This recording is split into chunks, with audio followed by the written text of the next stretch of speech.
Welcome to the Wednesday podcast for the SC Hub. I am Munster Mash. Joining me tonight is one of our regulars, Realm. Good to have you back. It's been a few weeks. G'day, guys. Yeah, back on deck. Excited to be here after last week's score, especially. And joining us tonight is Daz. Thanks for joining us. G'day, guys. How you going? Yeah. Now, quick precursor. You may be saying, well, that doesn't look much like Desi Creek. So first of all, Desi was meant to be joining us tonight, but unfortunately his street has just had a complete blackout. So the riders were about to hit go live yeah. as well. He was in here. We were talking to him, and then he just blacked out. Yep. So look, all the best for him. Hopefully it all resolves itself soon enough. And earlier we did post, we forgot to include that Daz was going to be joining us anyway. So yeah, thank you for joining us. Everybody might know him in the Discord as Slogged by a Maiden. So anyway, let's dive into it. So how did you guys go this previous week? Realm, you seem to indicate you've had a pretty good score, so let's hear it. Yeah, I was just waiting for the one good week before I decided to come back on the podcast. I got ranked 75th last week. Ooh, very nice. Yeah, that's a pretty solid 1622 was my score. Oh. So yeah, my second best round rank ever. So I was pretty happy with that. My second top 100 this year.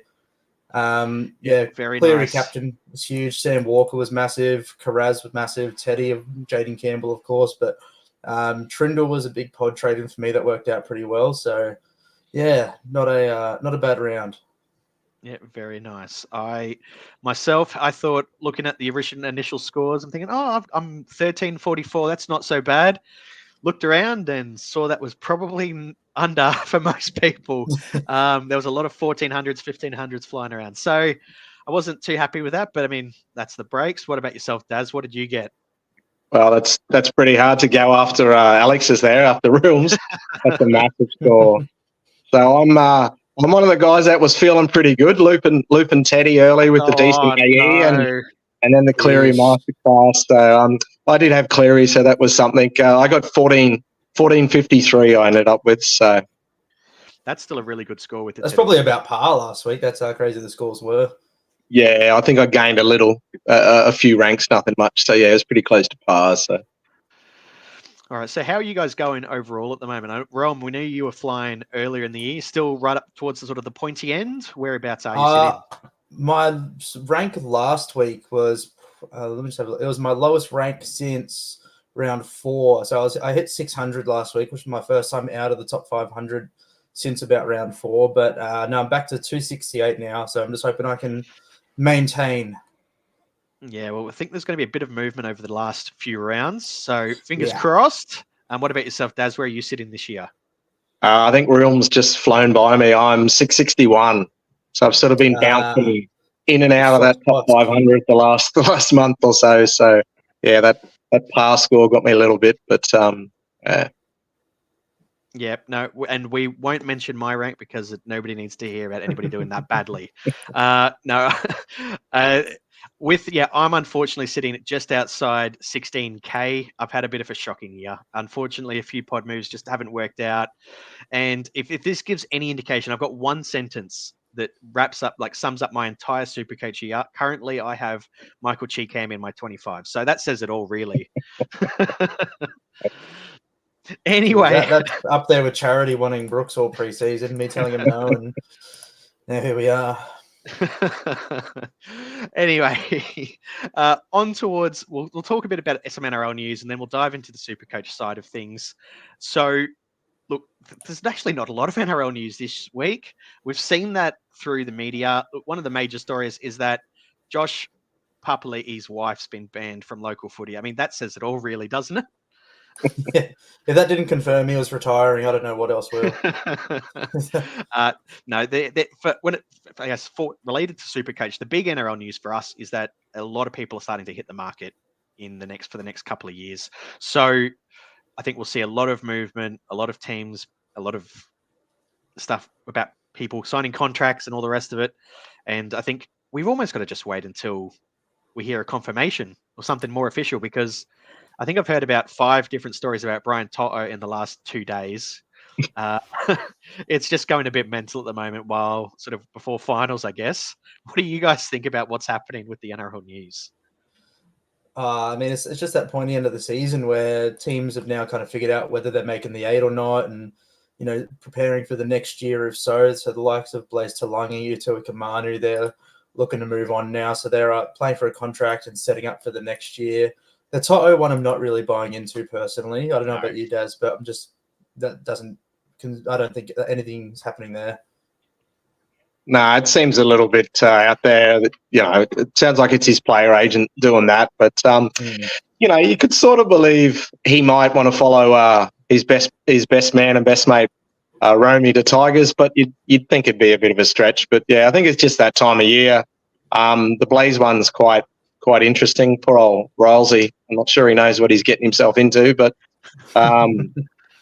That's come, and up my way, Val Holmes, there's a bit of talk about him and testing the market and stuff like that. So, we'll see what comes out of all of it. Like you said, I think it's that time of year. People always throw their agents are working hard. Yeah, absolutely. Yeah, they're definitely trying to earn their commissions, that's for sure. So anyway, look, we'll dive into the Supercoach side of things because that's what we're here to talk about.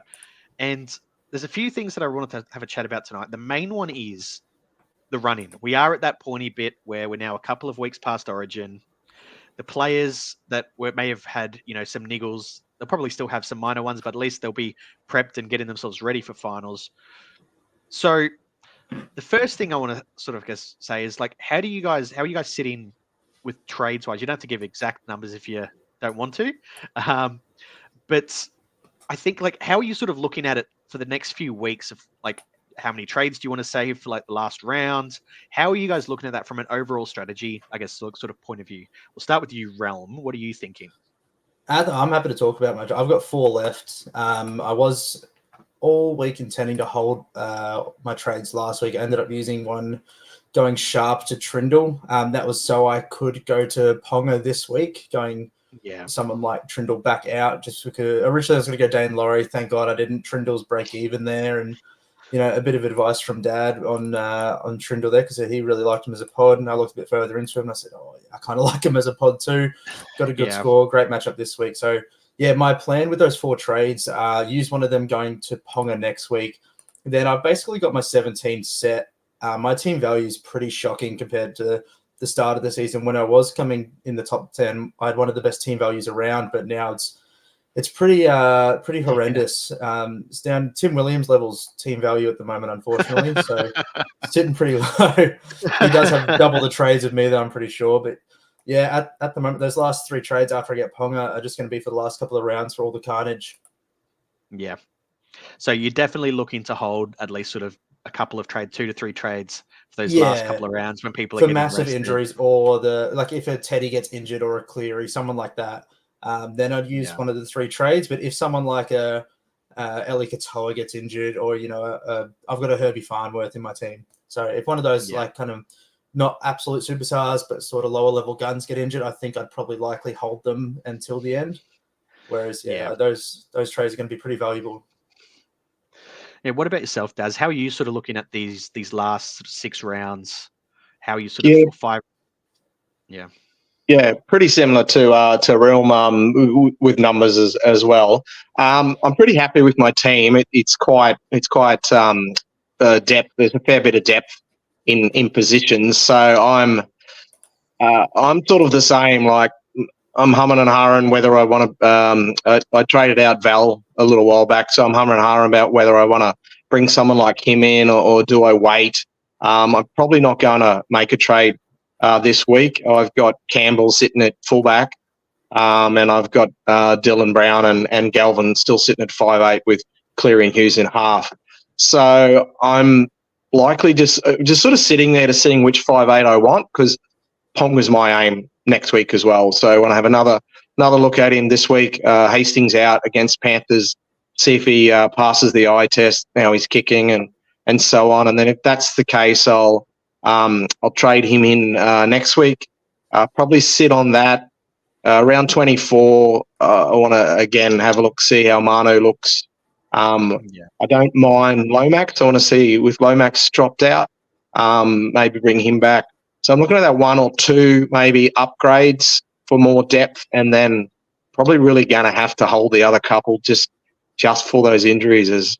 As hard as it is with that itchy trigger where you like to sort of upgrade a couple here or there. I do have good depth. I just have to sort of be patient and wait. So that's what I'm looking at. It's got to be a good upgrade that's viable, that's going to get me decent points in a position. Otherwise, it's wasting it.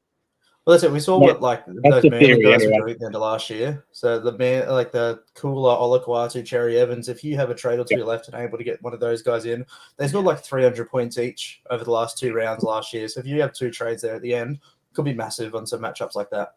For sure, yeah. 100%. We've seen that over the last few years now. It's becoming a bit of a trend that there seems to be somebody or a couple of players that just go on an absolute tear in the last, say, 4 weeks when nobody's got any trades and can't bring them in on the whole. And the people that do have those couple of trades just get a massive leg up. So if you're able to hold, it's 100% what you should be doing.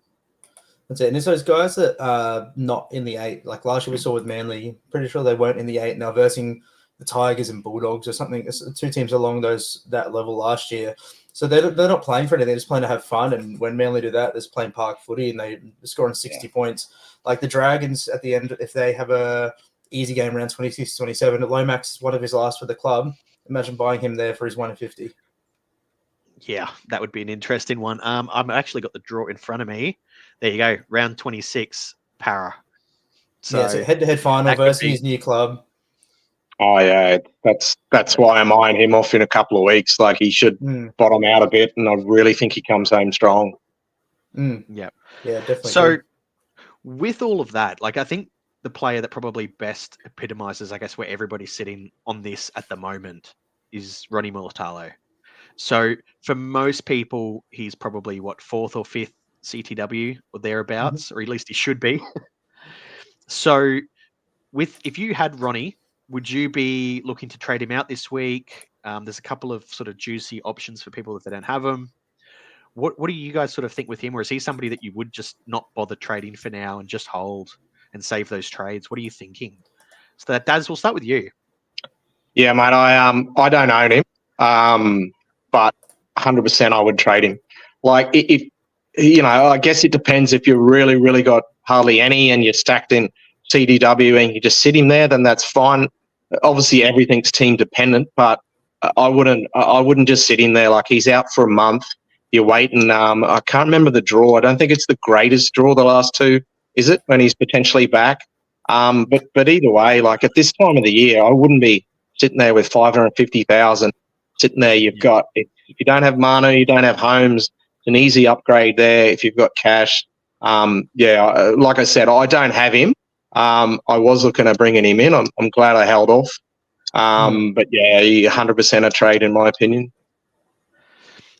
What about yourself, Ron? What do you think? Like, is he just that little bit too expensive to sort of sit on? I think that all depends on your team setup plus how many trades are in the bank. Like if you could upgrade him to a gun center wing, like if I've got 6 or more trades and I've got 100K in the bank, that's a perfect time to go to someone like a Val Holmes, Joey Manu. If you've got a bit more, even you go up to that Jacob Carraz, who's approaching that must level in Supercoach. So there's definitely a few options to go to. But I think if you're sitting with maybe 4 or below trades and not that much cash in the bank where you can upgrade to a gun, I'd probably just be holding for the time being until you're in a position to move him on for someone better. Yep. Now, I have seen a few people throw around the option of potentially downgrading him to somebody like a Stone Street or McLean at the Panthers. Would you go down if you needed the cash, or would you only just look to sort of really spend that trade to upgrade? Where do you sort of sit on that? If you're needing that to go to Cleary, then or like you're needing to buy a Ponga or Turbo or someone like that next week, and that's really your only way to do it. This could be a massive moment for you to go down to a Stone Street or Casey McLean, someone along those lines, and then be able to upgrade that fullback or halfback spot for sure. But other than that, I would not go down at all. Yeah, I'd agree with that. I'd be quite happy to take a piece of that Panthers back line in McLean. Looks solid enough, and agree with Realm though. You sort of need it to bridge some other player to a gun. Like you need to do it for a future reason or a better trade somewhere else. Don't do it just for the sake of it. If you don't need the cash or something like that, but if you need it to bridge to someone else, then yeah, I think it's a decent shout. I'm not sure on Stone Street, but I don't know. yeah, They do I'd have be a happy. decent run, the Sharks. They've got South this week, then the Titans, Newcastle, Dragons. That's a pretty good 4-week run for someone like Stone Street, especially since I'm pretty sure he had a decent first hit out. He scored on debut, so he'd have a fairly good break even by his third game there. Could potentially make some cash to. Has he been playing though? I upgrade. heard someone say he hasn't even played reserve grade for 6 or 7 weeks or something. So anyway, Yeah, it's a bit of a strain. I'm not sure on that side of things. Like personally, I wouldn't worry about Stone Street. I think McLean is just, for me, is the obvious if you're looking to downgrade because, as you said, I would want a slice of that Panthers backline. I think if anybody even looking at somebody like a Tungo or a To'o or possibly even a Taruva, I don't think it's the worst shout if you're looking to do it as like for a few weeks because the Panthers have a really good run up it for the makes rest of the year. watching Panthers games a lot better, Yeah. especially when you I don't wasn't- captain Cleary. Besides that try, I like in regards to Casey McLean's scoring, I wasn't hugely impressed in all honesty. Like it was a great try. I'm not taking that away from him at all. So he's got that in his locker, but he's played 3 games now, all 80 minutes. And that was his highest score with a 54. Besides that try, he didn't do much else, and the Panthers ran through us Dragons. So yeah, I don't know if he has that huge money making capability in him. In all honesty. Do you think though, like it was really the Cleary show? Like if you look at all the scores, it wasn't. No one actually went big other than Nathan. They all were not really big scores. They're all like medium type scores, apart from him, which was quite interesting considering the score line. But yeah, I think it just all went through that. Even look at that position rather than the player, Taylor May, who we all started with and all expected to average, pretty decently. He never could create anything from that position himself. So maybe it's not the players, but maybe it's that position within that Penrith side. The center spot for Penrith isn't it for me this year. So I think there is a case for Stone Street over McLean, but like you said, having McLean in there just makes those Penrith games so much better. Yeah, good for your mental health. Yeah, exactly. Yeah, and he's the guy that's not going to throw out like a 15, or at least I don't think he will. I think he's, even at his low scores, I think it'd be probably closer to 30, which isn't the worst thing if you're looking for like if he's your AE, for example. That's where I sort of see him sitting as he's that guy if you're really whacked with injuries or you just need to throw somebody in because you've got terrible options otherwise. Like, look, he's every chance of scoring a try. Or every week for the run in. It's just that the Panthers have got that good of a draw that any of their backline could score a double any given week. It's just that kind of, you just roll of the dice really. So I quite like him. But anyway, with that, yeah, you guys have mentioned that you'd be looking to use the cash from any downgrades for the top end players because let's face it, you can't be sitting there with 200k not really spent at the end of the year. That's you can't hold it until next year. It doesn't roll over, unfortunately. Otherwise, that would be a really nice little option. Yeah, I would be looking to use it all up if you can. Yep, 100%. So with that, I had a quick look earlier today. There's a few teams that might not be the most obvious at the moment, but when I looked at it, it also made a lot of sense of who concedes the most points, or at least is conceding the most points to Supercoach at the moment. And the 5 teams that they were the Tigers, which is obvious. The Eels, also pretty obvious. At the moment, the Dolphins, who are conceding a lot of tries, the Knights, and the Broncos. They were the 5 teams that just across all positions were conceding the most points. So, and that's for the last 5 rounds. So that's not for the whole season, but just recently, because we know that the Dolphins were better defensively earlier this year and the Broncos were better as well. But at the moment, I think they're the teams that you'd probably be wanting to look at targeting over the last few weeks. So that's why I like the Panthers draw so much, because they play at least 2 of them. I don't think anybody plays 3. I think it's 2, or maybe there might be 1 that plays 3 of them, but I think 2 teams is the most you're going to get out of those. So is there anybody else, I guess, that you guys look at that you sort of are potentially targeting that you think has got a good draw? Anybody that sort of, I guess, that immediately leaps out to yourselves that you've been looking at? We'll start with you, Realm. Anybody comes to mind? Yeah. Having a look at the draw a bit early today, I think one of the best ones for the run home, and I did mention the Sharks before, and they did have a pretty decent run, but I think the Bulldogs have a quite a nice run home as well. And I think all their games are winnable. They could see them push for the top 4, which they're really going to be gunning for at this point, especially with that huge confidence booster in their attack last week against the Broncos, which we hadn't really seen at all this season. Canberra this week, then they got the Dragons, Dolphins, who, like you said, they're one of the teams that conceding the most points. Also, just having a quick look at the Dolphins, they haven't conceded under 20 since round 11. So they have been conceding just a massive amount of points in that time, and that will 100% continue. So definitely one to keep an eye on there. But then they come up against the Dolphins, then Warriors. Last 2 games at the Core Stadium against Manly and the Cowboys, another 2 teams that are fighting for the 8. So could be huge games there. But yeah, I definitely like the Bulldogs there. If you don't have Jacob Krause already, he should be absolutely number 1 on your priority list there. Was talking in the hub today about potential pods in the second row because people were throwing up Isaiah Yeo as a potential buy-in. Don't really like Yeo as a buy-in myself. Just at this edge of the season with Penrith, there's probably going to be restings, lower minutes for him now that they're pretty much locked into the top 4. So myself and a couple of others were talking about people to pod against those guys with who are on the cusp of being a gun. The one that sprung out to me was Jacob Preston, who got a 100 last week. Now he's back and healthy, playing the big minutes. With that run home, could be enormous for sure. Another one that was brought up by Myth, regular on the Hub podcast and always active in the Hub, giving great advice, was Jeremiah Nanai. They've got a decent run, the Cowboys, and they're fighting for that 8 spot as well, so they're really going to be gunning for it. Hey, top 4, please. Keep saying 8. Yeah, look, you got to get to the 8. We got to be in the 8 first to get to the top 4. Let's just say that. They've got a good run as well. They do have an annoying buy-in around 25. They're annoying buy-in around 25, but other than that, they do have a nice finish, including 3 home games in a row, as well as the Tigers this week. And last one that was mentioned that I'm personally not the biggest fan of, purely because I don't like their run home, but the Hudson Young. So that was one that was brought up a fair bit in the hub as well. But yeah, Jacob Preston's probably the kind of pod trade-in I'd look for this week in the second row if you can swing it.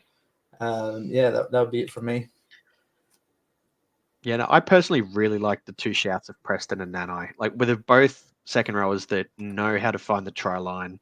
They've in the past we've seen that they've regularly done things like score doubles, and even more at times. So I think both of those are great shouts. And we saw just this week, just gone, I think the Cowboys, it looks like they've turned the corner a little bit and are really going to start to push towards like being like a real threat in the finals. Like that game against the Sharks was they played really well.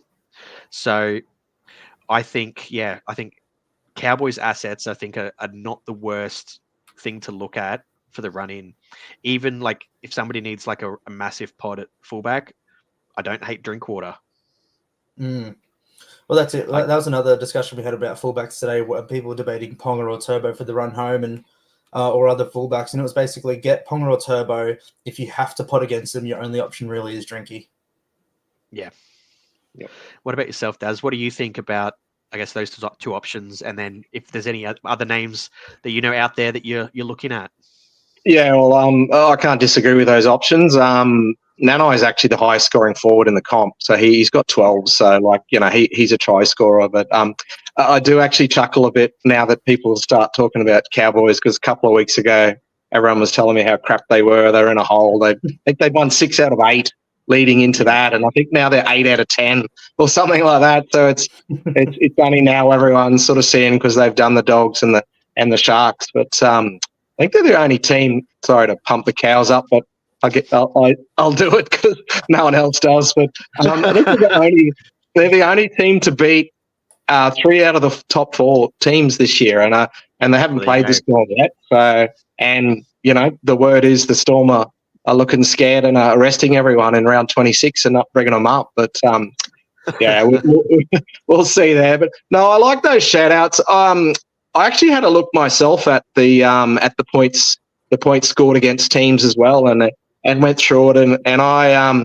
see a lot of stuff online where people use all the season when they rank stuff, which I don't think it's accurate because the Cowboys as once we were rubbish defensively for at least half the season, and we've really started changing it the last 6 to 7 weeks, and it actually really shows in the scores and that. So I sort of went through everything and had a look, and the teams I found to target was Tigers, Knights, Finns, Eels, and Souths. They were the 5 that were the worst. But I will ask you a question before we get into it. What teams do you think are the hardest to go against scoring Supercoach points wise? There's the top 5. Who would you put in your top 5? We're going to say Penrith for sure. The top 3 for me are pretty straightforward. So it'd be Penrith, Storm, Bulldogs. I'm pretty sure the top 3. I don't know if Storm will be in there because Storm are not that great defensively this year from memory. Like they've conceded a fair amount of actual NRL points. I don't know if they'd be top 3 Supercoach. I think if Penrith and Bulldogs, then maybe the Storm and Roosters are the best in the last 3, 5, and 7 rounds.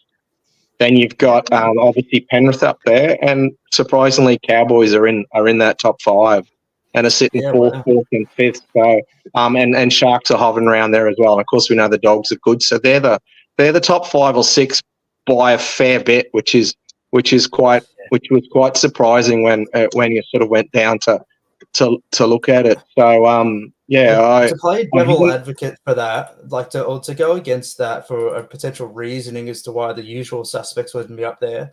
Roosters and Storm are probably the 2 top teams that didn't get affected that much by Origin. Yeah, Storm were missing just Harry Grant basically, and he backed up pretty much every time except for one game, I think, and I can't remember who that was against. And then the Roosters, they kept Teddy for a majority of that period as well. They would have only lost like Lindsay Collins and Spencer Lenny, so they kept the majority of their team there, whereas the likes of Penrith are missing most of their guys. The Cows are missing a lot of guys as well for that period. So I think that could play a huge part. Dogs and Sharks too fit into what you just said then, because they weren't really too much affected, were they? So Right, now, I'm just going to interrupt you for a second there, guys, because we are joined again by the man, the myth, the legend, Desi Creek. Welcome onto the pod, guys. He survived. Yes. So you've got some power back. Absolutely shocking. I have no idea what happened. I looked down the street and the whole street is just completely blacked out. But I don't know. It only seemed to be about 25 minutes. So I'm back. By candlelight. We were saying it happened right as we're about to click go live as well. Like it could be the worst shocking timing. Yeah, shocking. So we were just having a chat about the teams that are in the run-in, who's sort of conceding the most points, and then also who's defensively being quite good. And Daz was quite happy to pump up his Cowboys there, saying they're one of the better defensive sides at the moment. Yeah, we can't say the same for Manly.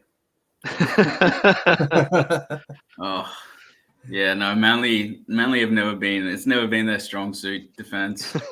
It's always just been attack. You get in your guys like Turbo, your Garrix, even Olakuatu, Cherry Evans. They're all viable Supercoach options, but Manly's style has never been defense. Yeah. Well, we know Mr. Charity has tuned in, so anyway, so the thing that we that sort of brought this up was that we were talking. There was a few pods mentioned in the hub earlier today mainly in second row. So it was, as Realm mentioned, people were looking at Preston, and also it was who Jeremiah I'm Nano. having Nanai was the other name that was sort of thrown Yeah, up. those were the main two we were kind of bringing up and having a debate about as big buy-ins. And then just to add on to that point before, so in second row, like looking at the run home, same for centre wing. From the same teams, you got Val Holmes there, who is largely owned, so it's not a huge pod trade in. But then you also got Connor Tracy, who we saw what he could do last week at fullback. Yeah. If the Dogs have actually unlocked that attack, which they have been missing a lot this season because they worked so hard in their defense, if that attack has finally clicked for them and he plays a big part in that as he did last week, he could be enormous for the run home as well. Yeah. Yeah, I'm not sure about Tracy. I mean, we don't really have too much of a. I mean, I guess we do have a big enough sample size to say it's. You can sort of say it was a fluke. It was a one-off. I'm happy to say he will never get 165 ever again. Might not get 165, but if he's averaging 65, 70 for the run home and can have another ton in there, like he's had 2 tons in the last 5 rounds from memory, and he didn't even have this entire season at fullback because Blake Taff was there to start for the first 5 or so rounds, and then he's kind of Tracy's been in and out a little bit. So now he's finally cemented his role there. That was the best we've seen of the Bulldogs this whole year because that was the first time they've played both sides of the park. Whereas originally they just it was the grit and grind, hold teams to 12 or under points and just do enough to win the game. That was the first time we've seen them really put their foot to the throat and come out. And if that's the attitude they're taking for the rest of this way, especially with a really good run to finish the season, it could be massive. I think you'd really need a pod for him though, like sitting. You'd really want to have to do that. He's sitting around the same price as your Manu or your Holmes or stuff like that. So obviously, you're throwing out pods. So I really think you'd need to take a flyer on him. I'm the same. He's been up and down, a huge score. But Brisbane really didn't look in the game. But yeah. The other thing for Tracy that I'm looking at is a lot of teams will have probably Matt Burton and Karaz. Do you really want 3 assets from the Bulldogs? Maybe not. I'm happy to have more of a spread personally, but I'm also somebody that's sitting much further back. So, for a team that doesn't have a bye to finish the year, though, I don't mind, and especially considering they're fighting for position, they're not going to be resting in the run home unless they're actually knocked out of the top 4 or anything like that. Like they're going to be fighting for that position the whole way through, I'd imagine. So I don't think they'd be resting. So it's like having guys from you might have 3 Manly players. Like people have Turbo, Garrick, Olakau'atu. Some might have 1 or 2 extra as well. Same as the Cowboys. You're not going to be opposed to having like 3 of them. So no, I don't personally see a problem with having 3 Dogs, especially if that attack's working the way it did. I've got quite a few games at home as well. Just looking, which is good for them because traditionally they haven't been that strong away from home, which made the Broncos win much more impressive. But just looking at, they got quite a few at home, so fair enough. Des, we haven't asked, how'd you go last week? Yes, actually, while we got a chance, how did you go last week? I got 1470 something, 1473, I think, which is a pretty good score, I'd say. Considering I had Garrick, I think most people had him, but I went up, I think, 40, 50 spots from 270 to 220 odd, sitting around that area. But I've only got about 5 trades left, which I'm going to use 2 this week. So it's only three for the last 6 weeks, which is a bit shoddy, but I guess you can make do as long as injuries don't hit you too bad and teams aren't resting. Yeah. I have a sneaking suspicion that this season there's not going to be as many restings, just because the ladder's so stacked and teams are still in the fight. I guess we know that Melbourne are planning to rest their team in round 26, but other than that, there really hasn't been too much rumblings about it. Yeah. Just on that for the Melbourne, I don't know how many players are going to get rested. Like, if you think of it this way, it's Jerome Hughes almost certainly would be the one that would get rested. Maybe an Eli Katoa and maybe a Harry Grant. With the rest of them, I think that because they've been in and out all year, quite a lot of the players, I don't think there'll be much beyond those three. Like Pappenhausen, unless he's really still niggled. I think Pappy would if he's getting injections.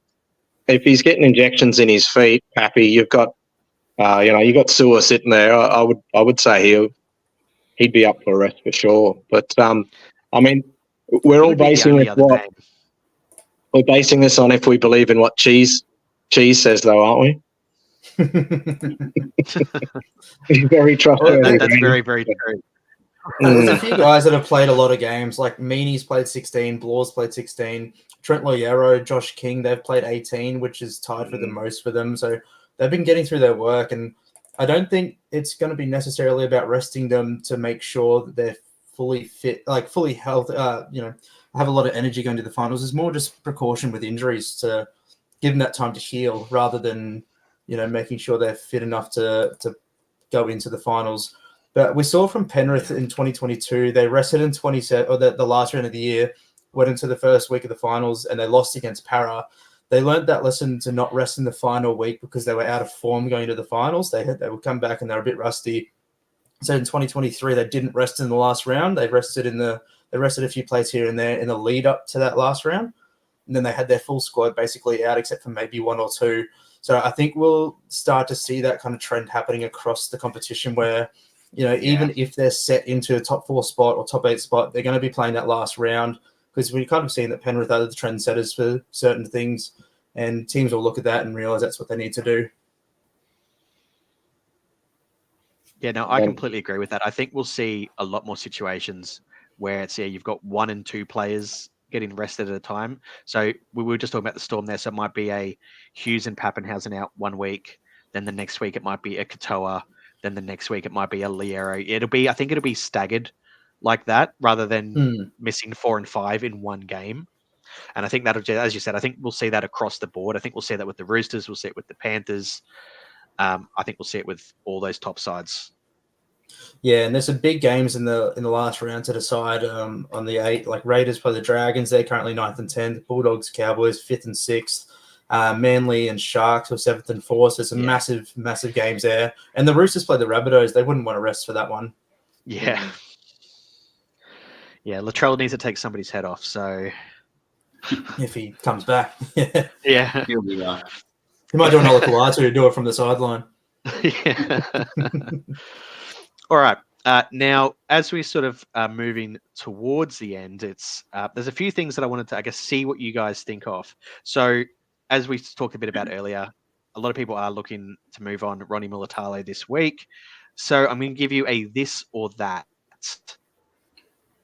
If you had to pick one player, would you go Manu or Val Holmes? Realm, we'll start with you.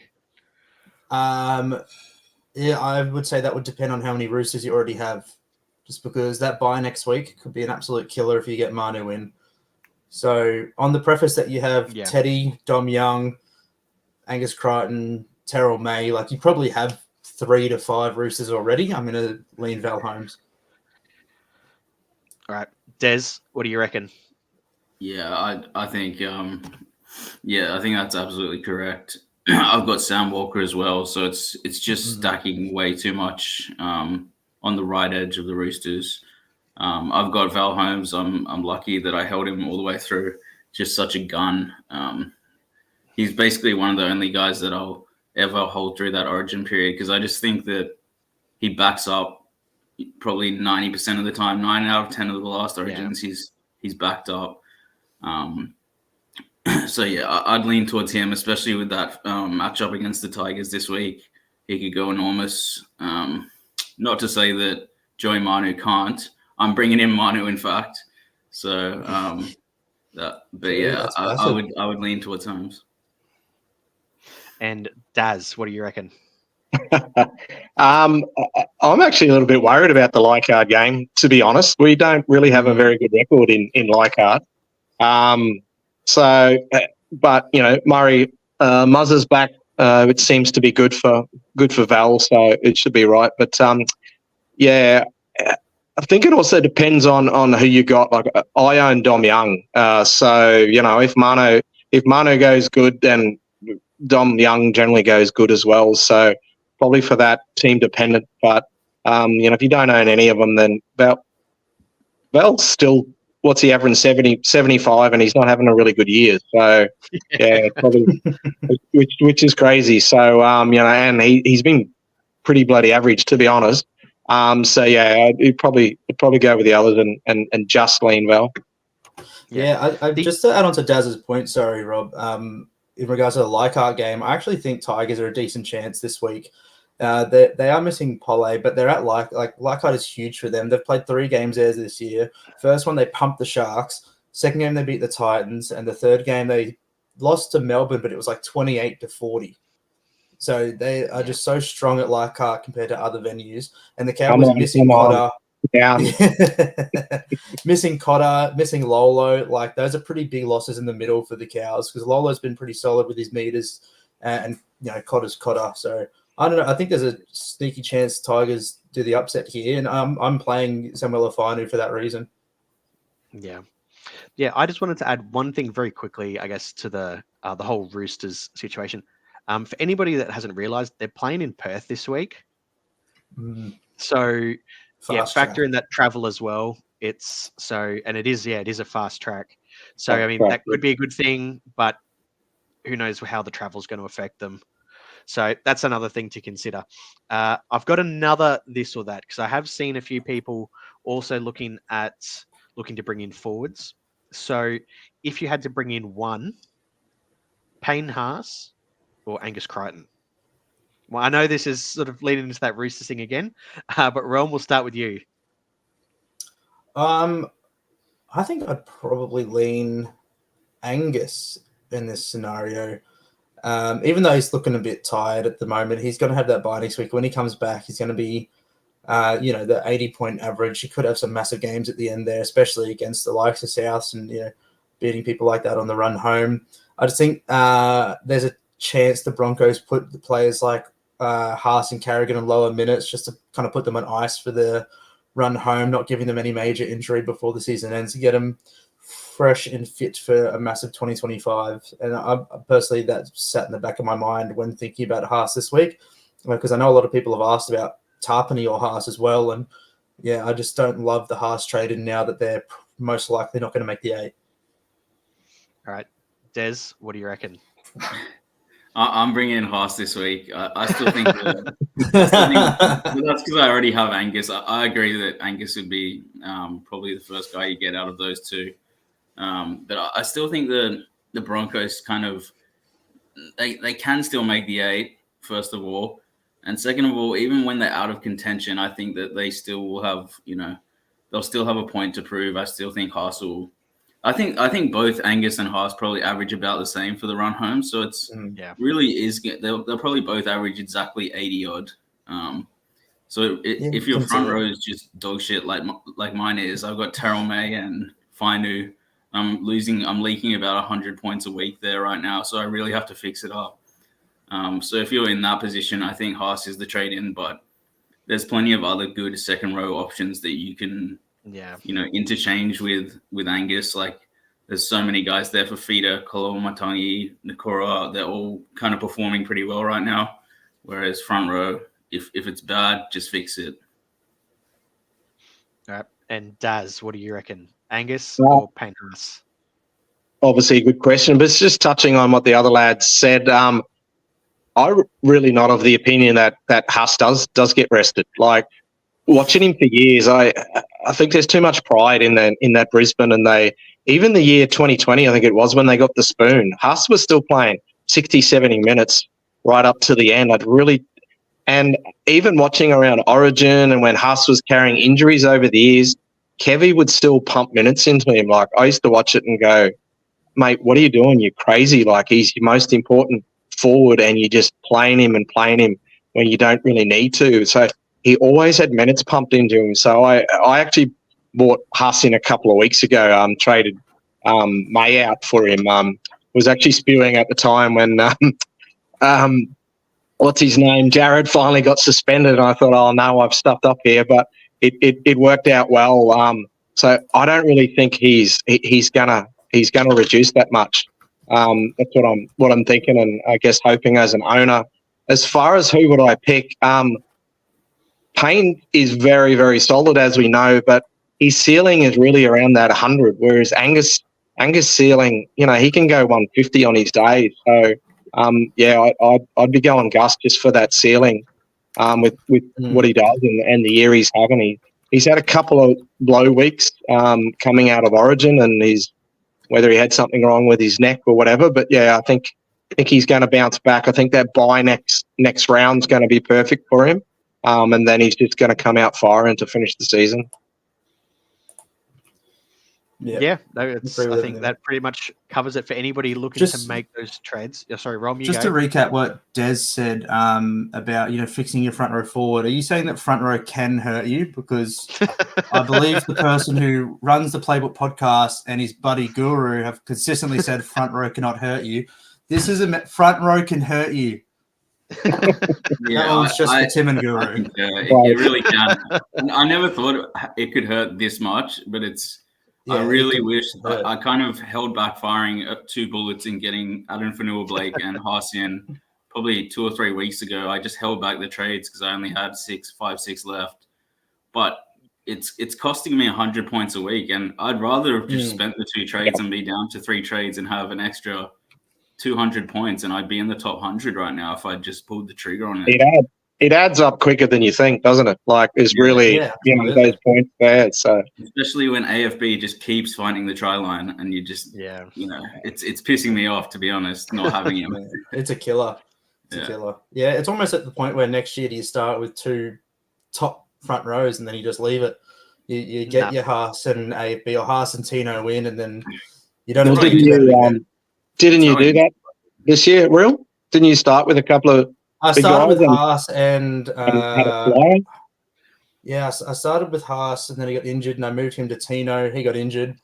Then I brought in Uto. I started with Terrell May. That was my other front row. So I started with Haas and Terrell May, which, in theory would have worked out perfectly considering how May went. Just got unfortunate with the Haas injury. But yeah, I had May and Uto for a while. Then I sold May on, and now I've had AFB and Uto for a long time. Just to throw a question out while we're on the important front row area, I did something. Me and a few guys had been talking about for a few years. We actually started with enough in front row, and that allowed us to sort of boost up the others. Just any thoughts or theories on that? Because looking at that, in front row 4 or front row 2? Yeah, no, front row 4 basically. We started with a cheap enough, because past years you just never seem to get the cash cows all right there, and then you're wasting trades on guys that you don't make much coin on. So we've gone with that, and it really hasn't hurt us. Just interested in other opinions. I've had Miles Martin from round 1 as my front row forward 4, and it hasn't affected me in the slightest, I don't think. Yeah, and we've just seen here from Harold that I think everyone can pretty much attest to Viliami Fifita is the GOAT. That's who I started with in my front row 4. So happy with that. What about you, Des? Do you any issues with that, or? I started with Viliami Fifita as well, but he wasn't really. It's not really starting with enough because we were under the presumption that he'd get a few minutes, and I think he did play a few minutes in the first couple of rounds. But then he just turned into one. But yeah, I've still got him. I have no plans in trading him out. He's one of those guys I'm just going to hold from start to finish. No harm done. Yeah, I don't think I've ever used front row forward 4 in my 17. So happy to have enough there, and probably will do that for every year forever. Yep. I disagree in the sense that it just depends on the year, because if you get 2 great front row forward cheapies, then you're obviously going to have them. It would depend on the cheapies. I would assume. Has that ever happened though? No. That's what I'm saying. It's like 9 out of 10 years, potentially more. You'll probably find that enough is probably the way to go. It's definitely better than getting stung with some like no-name New Zealand forward that tricks us every year. But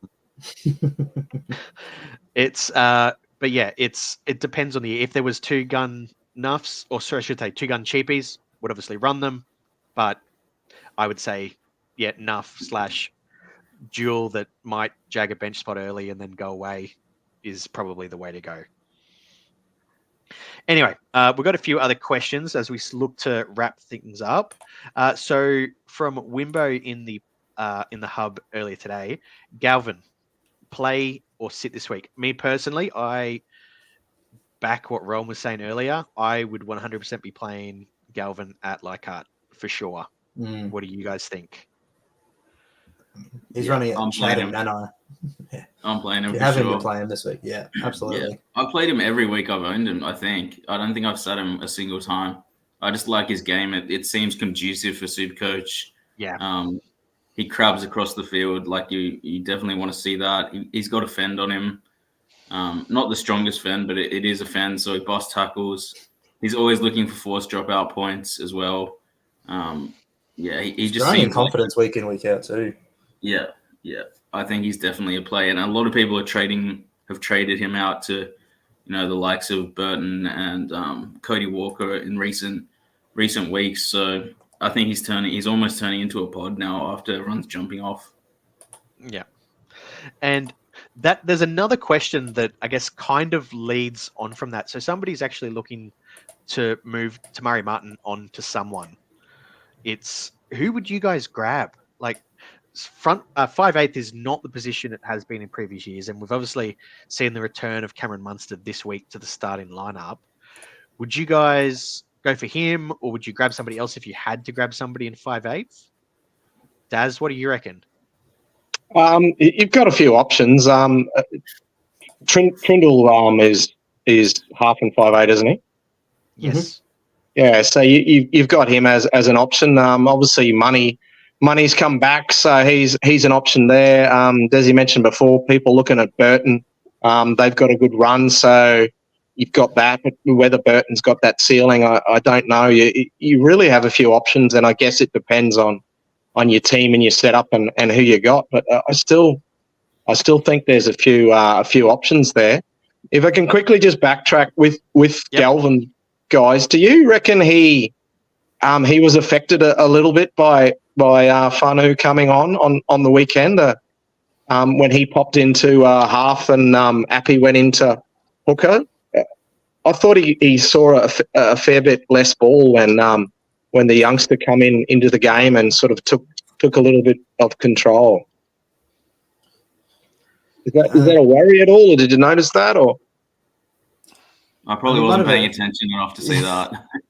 I think it might have just been a lot like that was fine his first game actually playing in the halves. So I don't know, the excitement might have got to him a little bit there. Whereas this week, I think they'll have a bit more of a game plan going into it. So I wouldn't let it. I wouldn't let that affect my sit start decision. Okay. Yep. All right. So as we're looking to wrap up now, VCs, Cs. I mean, for me, it seems really obvious this week. I'm going to be going VC Val on Val Holmes into a C on Cleary again. I don't know how you can go past him with the form he's shown since he's come back. What do you guys reckon, Realm? Who are you looking to give the armbands to? I'm sticking pretty vanilla, I think. I don't really have the only cowboy I own, annoyingly, is Robson, and he's not VC worthy. So I think I'm going to go pretty vanilla with Teddy VC, Cleary C. Nothing too exciting. All right, Des? Yeah, I'm sticking vanilla as well. I don't think you can look past Teddy or Cleary at the moment. Teddy's just been in insane form, so you want him to get a bit more than the 130 he got last week if you want to loop with Cleary behind. I think you probably need 150 from him, honestly, which is just it's a frightening thought. But I'm going those two. Daz? Yeah, I'll put my order in for vanilla as well. I don't see how you can't sort of, in a way, like sure, Val's a bit of a pod and a flyer, but then you're watching who you're watching. Are you watching Teddy play without anything on him, or are you watching Cleary play without anything on him? I mean, I think the cream is just rising to the top there. The they're the best plays, and they're the best plays in Supercoach for a reason. So it's coming to the end of the season. They got good draws. Yeah. Good luck to you if you're going otherwise, but I'll stick with vanilla as well. Thanks. The only other option I would consider for VC is probably for Feeder. At the Gold Coast against his old team. He always seems to perform against the Broncos as well. And it's a sold-out game. I'm pretty sure at Seabus this weekend. So it's going to be a big deal. We're potentially going to it, but now it's sold out, so we can't get down there for it, annoyingly. I hope he scores 120. I hope he scores 120, Realm, and people have to make that decision. Because it wasn't. What did you do, Des? Were you a Teddy Looper, or did you Captain Cleary? I had the VC on Teddy, so I was really thinking about it, but I think I had to drop someone like Azarko, who I wasn't prepared to drop because I had the matchup against the Titans. He only ended up getting 40-odd in the end, but I just thought it wasn't worth dropping someone like that who could potentially score a try or two and go 100. He's that sort of guy. And then my AE was Sam Hughes, who only got 26 or 28 points. So I was just like, you know what, I'll roll it out on Cleary because I saw a fair few people with the C still on him, and I was a bit scared to go against him even with 130 in the bank or 260 in the bank. I wish I had thought the same. And one final quick question for Desi Creek here from the number one Luke Brooks fan, Mr. Charity. Luke Brooks for Dally M. What do you reckon? I'd like to say yes, but realistically, no. He showed promise, heaps of promise in the first kind of 4 to 6 weeks, but since then he really hasn't kind of lived up to my expectations. If he was, Dally M, if he was going on that sort of path towards actually winning it, we would be coming first or second in the comp, or we'd be at least top 4. But we're still petering on. He's living exactly up to my expectations. On a serious note, I'm going to say now, I'm going to put it out there. I think Jerome Hughes will get the Dally M this year. I would have agreed up until maybe the last 2 weeks, and I think he'll be rested on the run home, and Teddy won't be. So Teddy probably wins it for me, I think. But it could, if it goes to Hughes, I think it should go to one of those two guys for sure. Yeah. All right. And on that note, we'll wrap it up and we'll call it there. So thank you very much for joining us, guys. Look, if you're in the same position as me, good luck with NRL Mixer going forward. And yeah, but on an actual serious note, yeah, good luck with all of your super coaches. Thank you for the 3 guys for joining us tonight and having a quick chat. Thanks, Des, for coming back on after your unfortunate situation with the power. That's all good, all good. And yeah, so good luck with your trades. Look, there is still plenty of carnage on the way, so make sure that you're smart with those. And yeah, we'll catch you next time. Cheers, guys.